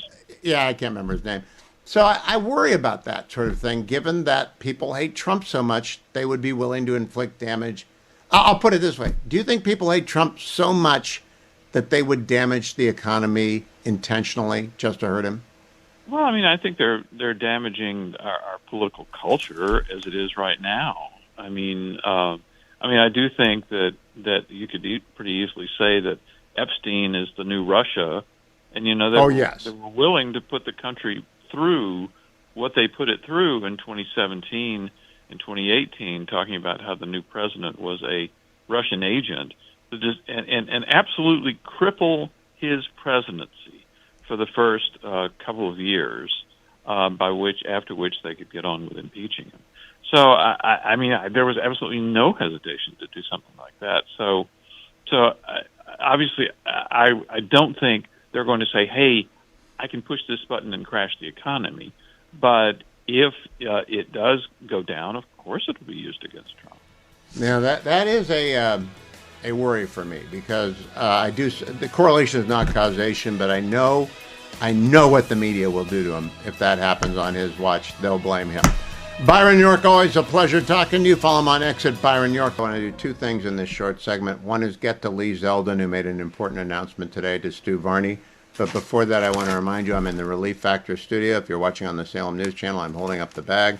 I took it earlier in the program. I want to remind you, I take it especially after I had the 1-year-old over the weekend. And it was only 30 hours, but she's a swivel butt. And that's all she does. She has to be lifted. She doesn't walk. She doesn't go anywhere. And so it's bend and lift, bend and lift. And she's not substantial, but she's not a feather. And that took a toll on Sunday and Monday, and Heating Pad and Relief Factor works. Why? Because I carry curcumin, whose rich on omega, support your anti-inflammatory system, and it calms down the muscle spasms, and I'm fine today. So I'm back to 1 packet a day. I recommend it very highly for people who have occasional muscle aches and pains, minor stuff. Don't go for the Tylenol. Don't go for the Aleve. Go for a relief factor. Call 1-800-4 and the word relief. $19.95 for a 3-week starter pack. 3 packs a day for the first week. 2 packs a day for the second week. Then you're on a packet a day, unless you do something like I did this weekend and you throw your back out a little bit, just a tweak. Then you might up it a little bit for a couple of days, and then you'll be fine again. Don't live with the over-the-counters. Live with Relief Factor. That starter pack is $19.95, less than $1 a day at relieffactor.com. Now, Lee Zeldin to Fox Business's Stu Varney yesterday, cut number 16. Well, what we saw over the course of the Obama and Biden administrations is that those officials were greatly expanding the amount of waterways that the federal government would have the power to regulate. Now, just because the federal government won't have the power to regulate a waterway on someone's property, it doesn't mean that it's not regulated. It's just that it through advancing cooperative federalism, a state, local government takes on that responsibility.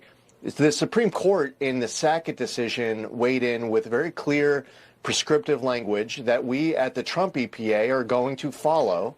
And we are going to adhere to, and that is going to result in more certainty for America's farmers and ranchers and landowners and other states that don't want to have to go out and hire attorneys and consultants just to tell them whether or not every drop of water on a property is a waterway subject to federal.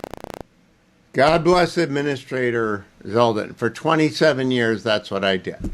For 27 years, I would get calls from farmers and landowners and builders, and they'd say, I've been told by the Army Corps of Engineers or the California Department of Fish and Game or a different state, Nevada or Hawaii, that I have jurisdictional waters on my property. What do I do? And I said, well, let me get you my retainer letter. I charge X dollars an hour. And their eyes would roll back in their head, but they had to pay it because it was so stupid and complicated. Now, I was worth the money that they paid me, but it would be much better if the rules that apply to the waters of the U.S. and the state waters of California and every other state were clear and easy to understand so that an average farmer or builder did not have to engage a lawyer or a hydrologist or anybody else to get their permit. That's the way it ought to work. Lee Zeldin, good on you. I'll be on special report tonight. Hope you join us. But right now, and later in this hour, Andrew McCarthy, the other half of the McCarthy Report, which is the best podcast on legal affairs anywhere. And I learned more about the Epstein files from it this weekend. It's hosted by my next guest, Rich Lowry, editor-in-chief of National Review. Rich, welcome. Andy's coming up to work with Epstein on me to get me ready for special report because I don't know anything about the Epstein files. This is how I do my prep, too, interviewing Andy McCarthy. It's not really fair. I just put out the big M bat signal and say, McCarthy, come in and tell me what I need to know. But I want to ask you before I get to my concern about the bubble is baseball. As you know, two Guardians are going to go to jail. Mm-hmm. One of them, Emmanuel Clase, strikes me as a very naive kid who didn't know what he was getting into. He's from the DR. Doesn't have much English. Had a $2 million, $4 million, $8 million, $10 million, $10 million, $12 million contract, and he was making 12. It's the dumbest thing ever. So, Rich Lowry, you're sentencing him, and he pleads guilty. What do you sentence him to, and do you ban him from baseball? I definitely ban him from baseball. Hate to say, the sentence would be very light. Look, these guys, I think part of it is just the thrill of it. It's kind of thrill of cheating. They don't need the money. But I think this sports gambling that's become so widespread after that Supreme Court decision that New Jersey pursued is a cancer on sports. You're not going to roll it back because it's so popular and widespread now. But I think states should ban so-called prop betting, where you're betting on an individual pitch or an individual performance, because it's very hard to fix a baseball game or a basketball game. But it is easy to get someone to throw a ball on any given pitch. So I think that is so tantalizing and treacherous. We got to put an end to that. All right, so I agree with you on prop bets. I'm going back and citing Shakespeare that the quality of mercy is not yet strained. He's not very smart. Can we stipulate that? He has not had the benefit of an education. He's made a few $1 million because nobody does what he does. It's such a dumb thing to have done. Don't you let him back into baseball rather than actually ruining his life and the life of everyone in the DR who depends upon him? I don't know, Hugh. It's so hard. Baseball had such a hard line against this. I mean, this is a deep offense against the game. You know, kind of thing we haven't seen Pete Rose bet, but there's no evidence he ever. Do we know whether he bet on the Reds while he was managing the Reds? He did not bet on the Reds, and I believe him. Right. I believe him. But it's not that deep of an offense. He bounced a pitch. Clase, if you stack it up, he's a Hall of Fame closer. He was he had an ERA of like 1. So he didn't like throw the season. He wasn't making million. I'm not making any progress with Justice Lowry, am I? I mean, to throw your own performance. And yeah, I take your point as one pitch, but certainly has to be a years long suspension, right? How old is he? He's, I think, 23 or 24. I would not mind. He got suspended once for PED. And so he's obviously trying to make it in the world. And a lot when he signed the contract. This guy's really dumb, Hugh. Well, he is, but he's really also dumb. very poor, and he's from the DR. And I'm thinking, man, that's a great way to show the quality of mercy, and maybe put him on a year suspension or something like. Okay, so think about that. Well, this is what I would say. Lowry. This is how you've softened me up, Hugh. I would say it has to be something so severe that everyone else tempted to do it said, no way, too risky, too dangerous. I'm not going to do it. So maybe it's not a lifetime ban, but it has to be something that really stops everyone else and makes them think. Maybe it's an offer like you're going to play for the league minimum for 3 years before you make another dollar. Because baseball deserves to have the best closer in baseball do baseball. All right, Rich, let me move on to my concern about the AI bubble. Our friend, David Bahnsen, put out he was quoted in the Wall Street Journal on Saturday, which led me to listen to his most recent podcast at the Dividend Cafe. And you know, David, he's a very stable, very, very wise guy. He said, there's an AI bubble. It's going to blow up. It's going to take a lot of people with him. And get out and be careful or you're going to get burned. So I began to look in. I don't have any exposure to it. I'm a complete, I've got no money in stocks at all. So my question is, if that AI bubble blows up, does it inevitably fall on Trump's shoes? Does it inevitably hurt him? Of course. Look, these are my two sources you just mentioned, Andy McCarthy for anything legal and David Bahnsen for anything economic or financial. So, but I'm with you. I'm not, you don't look for me for advice on the markets or what might be a bubble or not be a bubble, but I take it very seriously. David's saying it. And yes, any economic downturn, any economic upturn, it all goes to the president's credit or debit just by the mere fact that he's president of the United States. And all indications are that this is a major prop for the economy right now. So if it were to burst, I think, we're looking at kind of a dot-com bubble 2000 type phenomenon. And it would be very bad for President Trump, who's not looking so great in the polls at the moment. And a big part of the discontent is on the economy. His ratings on the economy are the lowest they've ever been. This has always been a signature issue. So now I'm not a conspiracy guy at all, and I've listened to you long enough to know that neither are you. You just reject it out of hand. You got to have evidence, and you reason from evidence to a conclusion. Do you think there's a possibility that anyone who has TDS would do everything they can to explode an AI bubble that is incipient? In other words, we know Soros made his billions by running on the pound sterling. If there's someone in a position to start a run on AI, that they would do so in order to hurt Trump, no matter what the carnage was? Seems unlikely, right? Money speaks louder than political hatreds in most cases. So people are highly invested in this. I think they're invested in it because they believe in it. But it's always a sign of a bubble, right? If everyone thinks this is inevitable and a sure bet, and everyone thinks it has to be in it, that's usually a warning sign.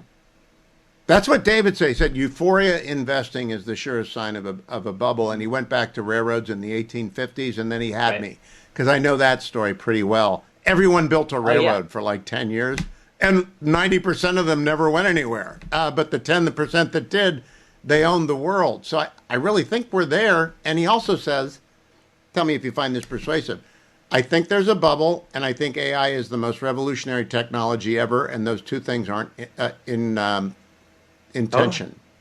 Totally. It's the example of the railroads, right? Railroads totally transformed America. At the same time, there were huge bankruptcies and scandals and all the rest of it. Lincoln, with his infrastructure program, when he was in the state legislature in Illinois, the infrastructure program he supported nearly bankrupted Illinois. But at the same time, canals and railroads were transformative in knitting together the country and really beginning to create a national market that was such a boon to the country when that happened. Because you'd be a farmer who's growing, food for yourself, And that's all you could do, right? Because you couldn't get it to market. There's no way to get it to market unless you like took a raft down the Mississippi. There's one story about Lincoln's father actually floating down the Mississippi and then having to walk home, right? So that's no way Yeah. to have a commercial republic. And the railroads instantly you could sell in other markets. So, but at the same time, there are huge bubbles and all sorts of scandals attached to it. Now I want to close by celebrating a bit, Rich Lowry. And we all have a piece of this. My law school roommate had a guy named Tim Butler, had a son named Jack Butler. Jack Butler was educated at Hillsdale College. During the time he was at Hillsdale, he spent a summer in California interning for the Hugh Hewitt Show.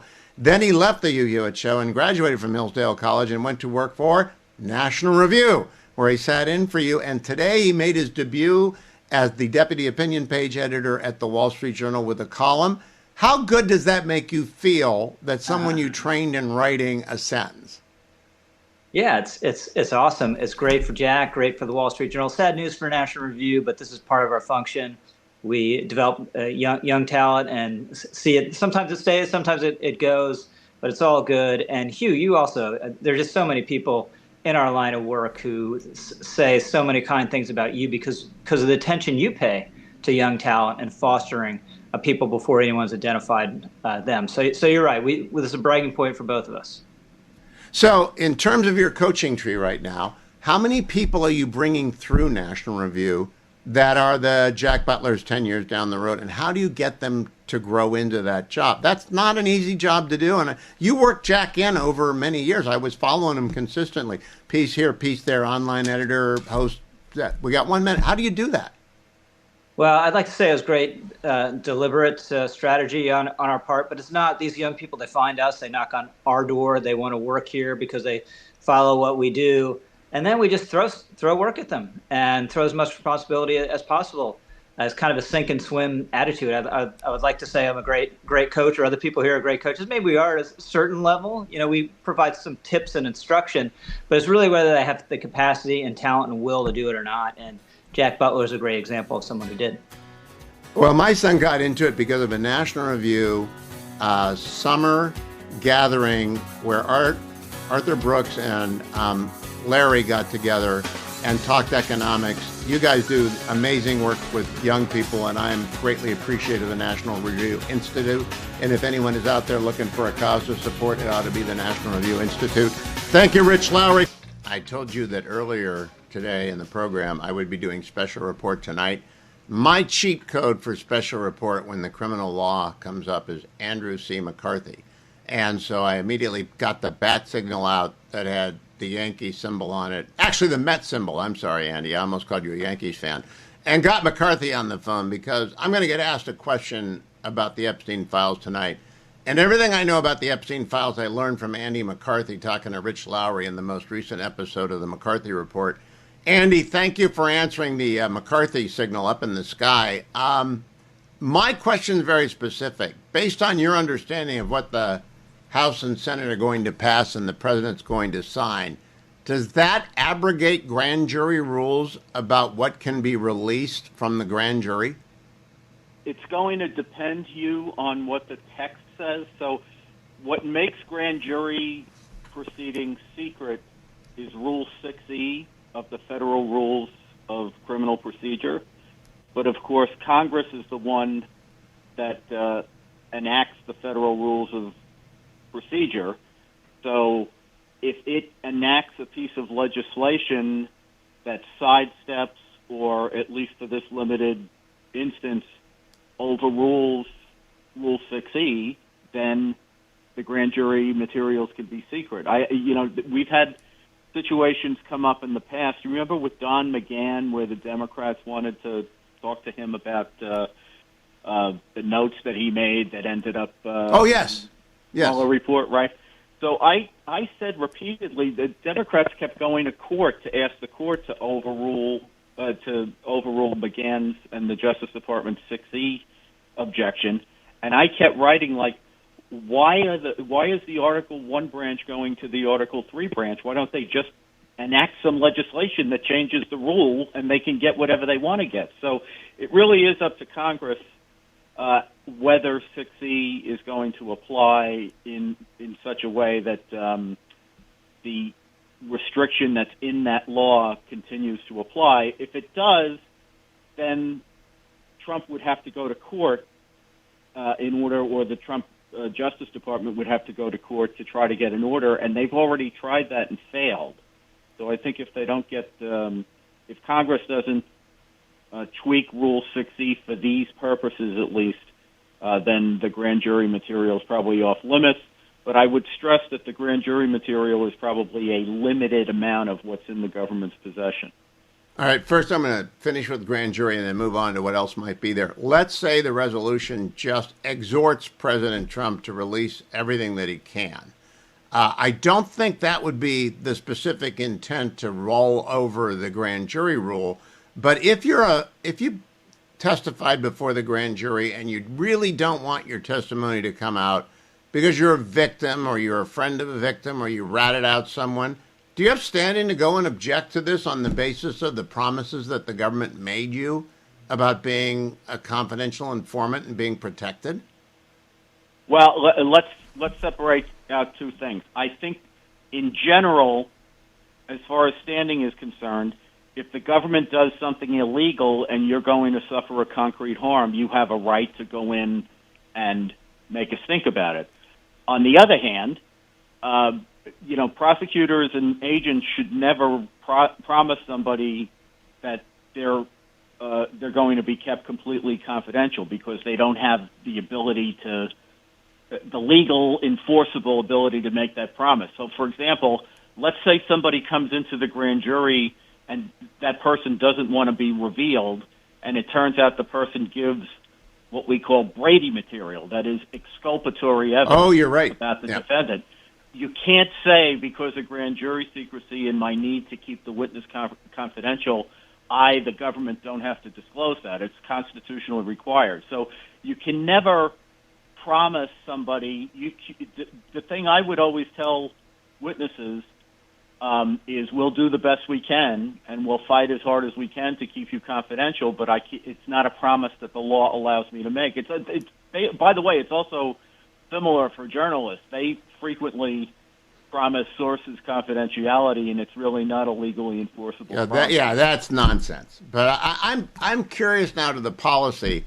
I think this is a bad idea because, and I've said it on the air repeatedly, people are going to get splattered with Epstein crud because he was a terrible human being, and they might have exchanged an email with him back in the day. I know my Venn diagram does not overlap with Jeffrey Epstein, so I'm speaking here as someone who's got absolute, complete confidence.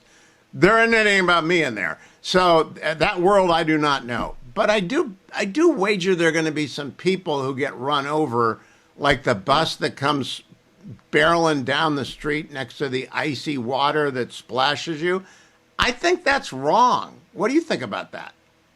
I've written this a number of times, and I couldn't agree more. And it's not just wrong in this case, Hugh. It's wrong because this case is so prominent and so notorious.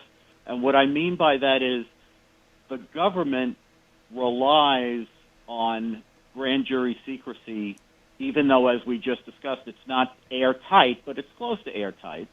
The government relies on grand jury secrecy to encourage people to cooperate, which is essential to the rule of law and, to go out from there, the flourishing of our free society. If you don't have the rule of law, you can't have that.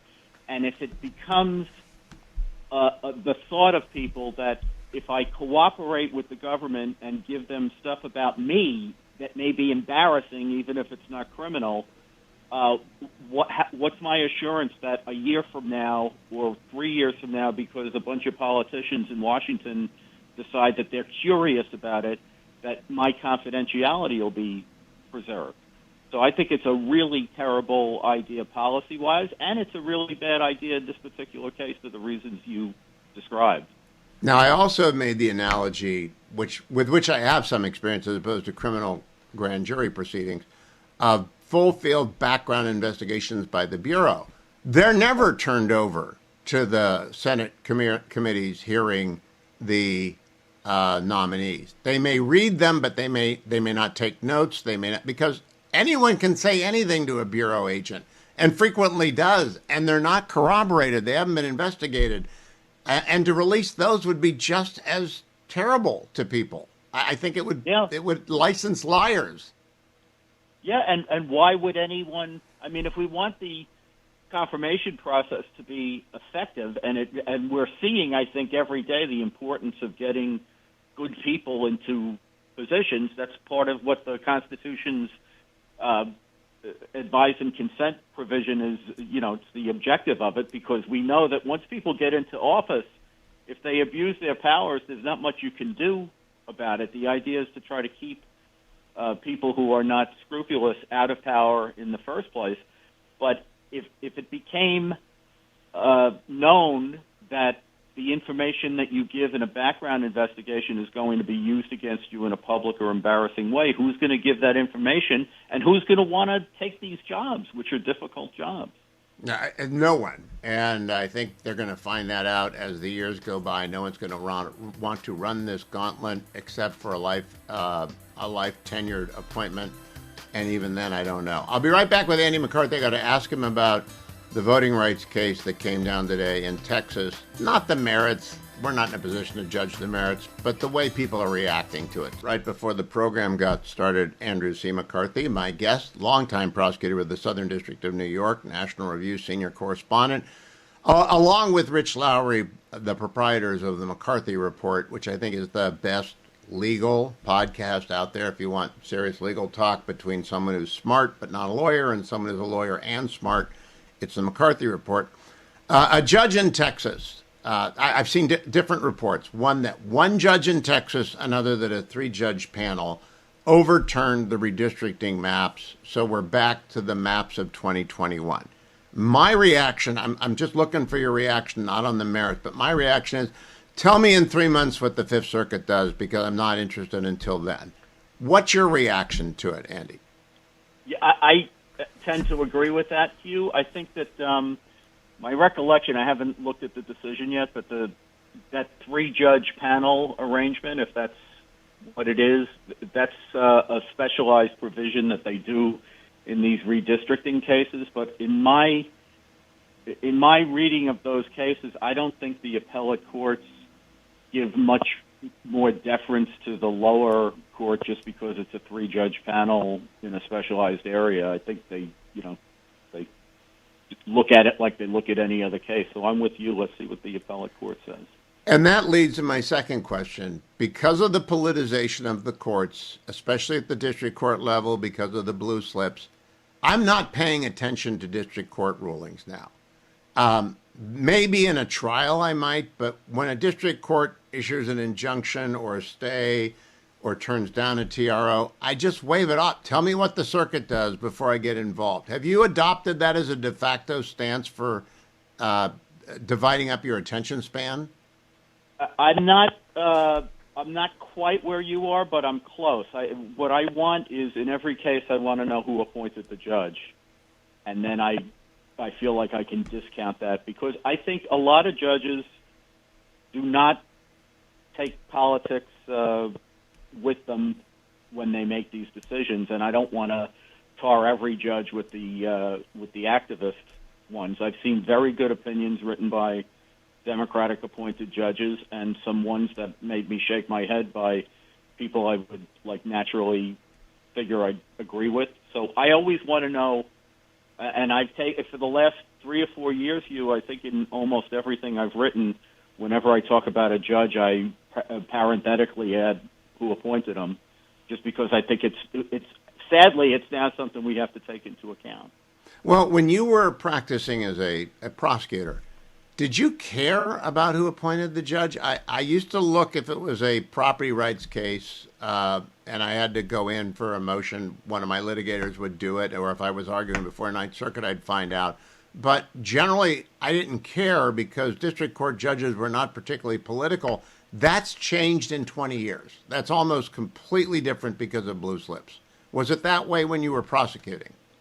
Yeah, I think the biggest change in the law in the last quarter century is there's been kind of a critical mass of the progressive vision of how the Constitution should be interpreted which is that the law is a tool for social change. And I feel like sometimes these sides are like ships passing in the night, because we say, that's not the way, that result is just completely wrong. That's not what the Constitution calls for. And the other side says, that's exactly right. It's not. We're changing the Constitution. So it's like we accuse them of doing what they proudly are doing. So I do think that's a much more accepted as a correct way of, or a acceptable way of interpreting the Constitution than it was, I'd say, 25 years ago. But the result of that, if we continue the trajectory out, Donald Trump won 31 states, Kamala Harris won 19. If that coalition holds over a long period of time and blue slips are in place, we'll have two separate systems of justice. We'll get just completely different, up through the appeals level, systems of justice. Does that appeal to you at all? It not only does it appeal to me, I think that's not the only level on which it's happening. I think most of what our conversation over the last number of years about lawfare has been is exactly that phenomenon, which is that you have a different quality of justice depending on what your political allegiances are and who happens to be in power. And unfortunately, I think we see it in a lot of different iterations. I don't know how it changes because the Constitution is fixed. Do you see any way out of that in 30 seconds, Andy? I don't. I think the Supreme Court does have a good hygienic effect on the lower courts, and it has changed. It does tighten the boundaries of how crazy they'll be. I hope you are right. Andrew C. McCarthy on X. Subscribe to the McCarthy Report, best legal podcast in America, with Rich Lowry and Andy McCarthy. Thank you, Andy. James Lilacs joins me, as in lilacs.com, as in jameslilacs.substack.com. Humorist extraordinaire, longtime press man, and I have a question about the press to begin with, James. In the Oval Office today, the Crown Prince of Saudi Arabia, MBS, sits down with Donald Trump, and a reporter asks about Khashoggi, whom I think we can all agree the Saudi prince ordered murdered in Turkey with a hacksaw. It's like Professor Plum and a candlestick 10 in the years conservatory, ago. right? Yep. Right, and so we know that, and we know that since that time, Joe Biden forgave him and went and saw him and shook hands with him. Why would you bring that up today? What's the thinking behind that reporter's because question?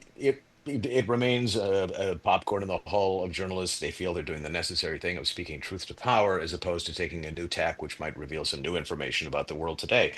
You can say it's virtue signaling. You can say that it's somebody who's not going to let him off the hook for something that he has done, but you're not going to get an answer, and you know that you're just bringing it up to cause friction, and it's not going to be productive. I would ask him, about that 110-mile skyscraper sitting on its side that you were going to build in the desert there. We hear now that thing's gone completely bleeps up. Do you want to talk us a little bit more about that and what you were thinking? Really?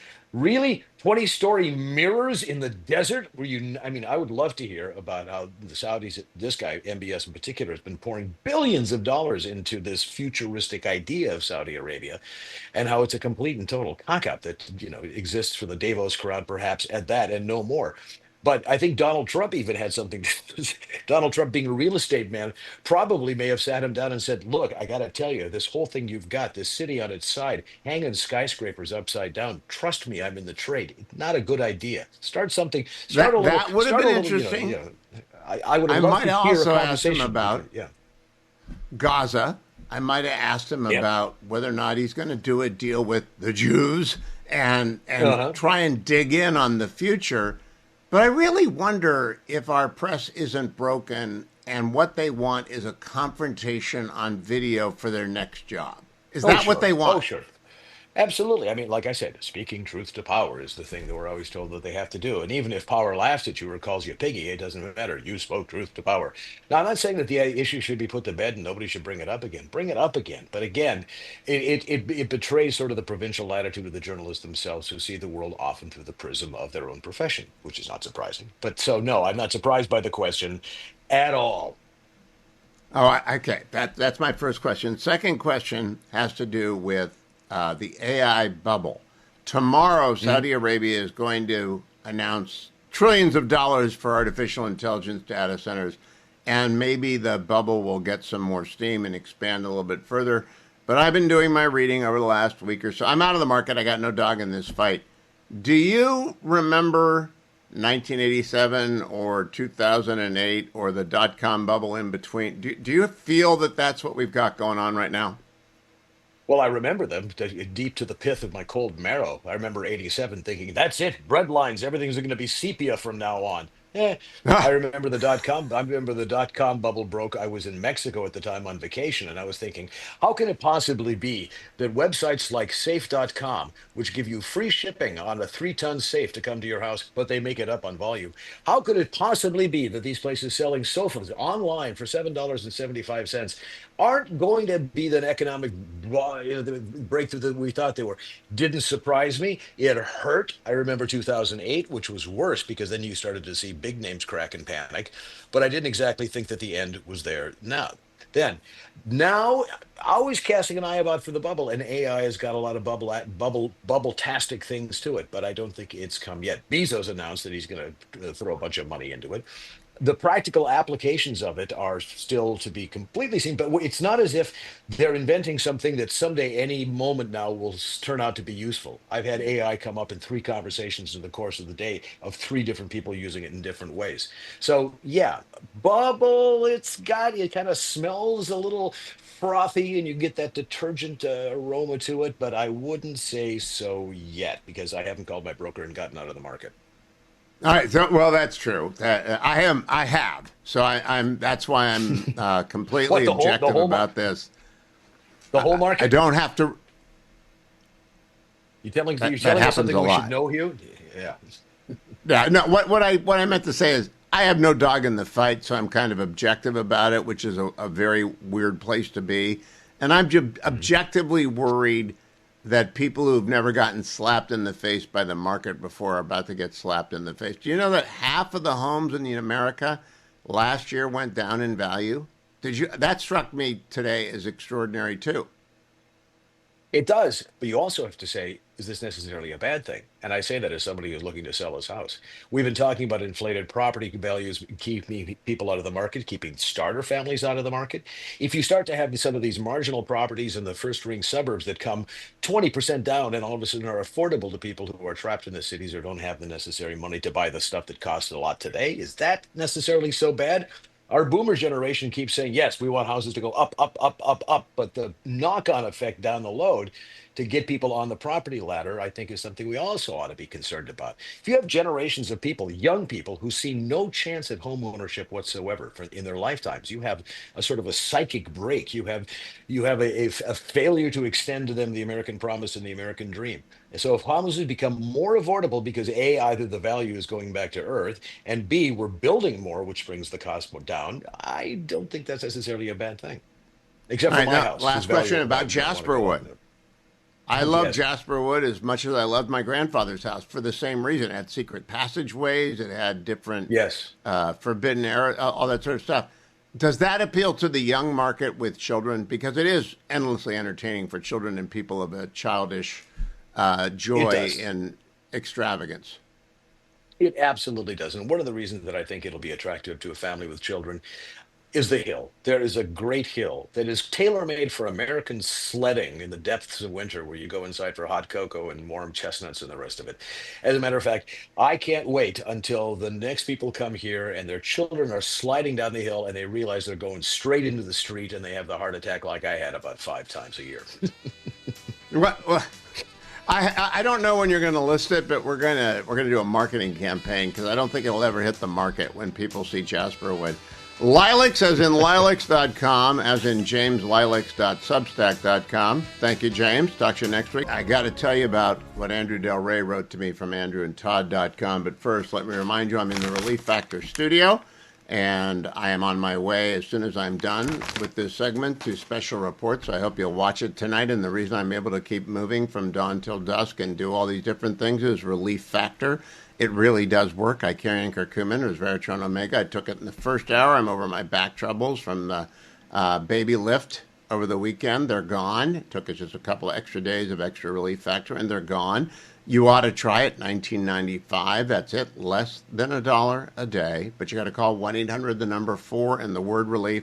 Say you'd like the starter pack, the special 3-week offer, 3 a day for the first week, 2 a day for the second week, and then 1 a day thereafter. I've taken it for almost 13 years now, the only supplement I've taken for more than 20. I think you will like it. I know it's a good value, less than $1 a day, $19.95 for the starter pack at relieffactor.com.